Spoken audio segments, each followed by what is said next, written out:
Tchadiens, crions notre joie. Il est minuit. Je proclame solennellement que le Tchad est indépendant et souverain. Ce discours mémorable du tout premier président de la République, François Ngarta Tombalbaye, marque l'entrée officielle du Tchad ce jour 11 août 1960 dans le concert des nations et devient ainsi indépendant et souverain. L'accession du Tchad à son indépendance ne s'est pas faite sans difficulté. Pour y arriver, des étapes importantes ont été franchies et des épreuves endurées.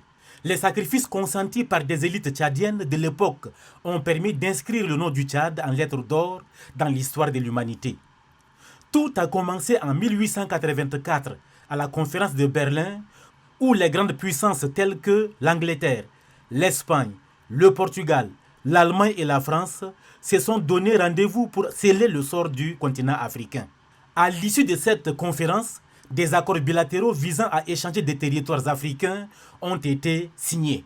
Le Tchad, qui faisait l'objet des convoitises de la France parce que, disposant des ressources naturelles, est occupé par celle-ci. Et ceci après une farouche résistance politico-militaire et religieuse. Inquiet de l'occupation de la France par les troupes nazies, le général de Gaulle lance un appel aux pays africains.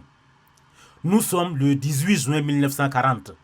Cet appel reçoit l'avis favorable du Tchad qui envoie aussitôt 10 946 combattants. Cette participation active du Tchad a suscité une réaction positive de la part de certaines nations telles que le Gabon, le Cameroun, la RCA, le Congo, bref, tous les pays d'Afrique centrale. Pour la France, il faut enclencher le processus de décolonisation de l'Afrique toute entière. Le maire de la ville de Marseille, par ailleurs ministre de la France d'outre-mer, Gaston Defferre, initie une loi dite loi cadre Gaston Defferre. Elle est votée le 23 juin 1956. La dite loi offre l'opportunité aux Africains considérés et traités entre-temps d'indigènes d'être citoyens à part entière, d'avoir la chance de voter, d'être élus ou encore de participer à la vie politique. C'est ainsi que naîtra le Conseil territorial devenu plus tard Assemblée nationale. 65 députés y siégèrent et proclamèrent la République du Tchad le 28 novembre 1958. Dans l'intervalle de ce temps, un groupe de femmes parmi lesquelles Nahia Amina Goudia s'attelait dans la couture du tricolore tchadien.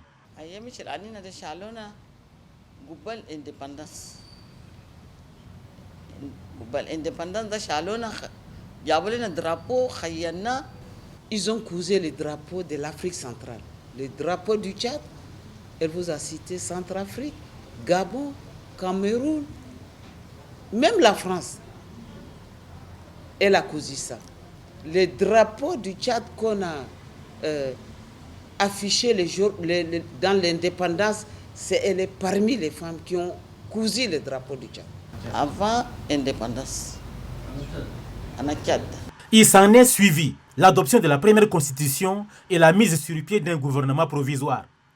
Un gouvernement qui sera tout d'abord dirigé par Gabriel Lisette, ensuite Gontchome Saoulba, Ahmed Koulamala et enfin François Ngarta Tombalbaye.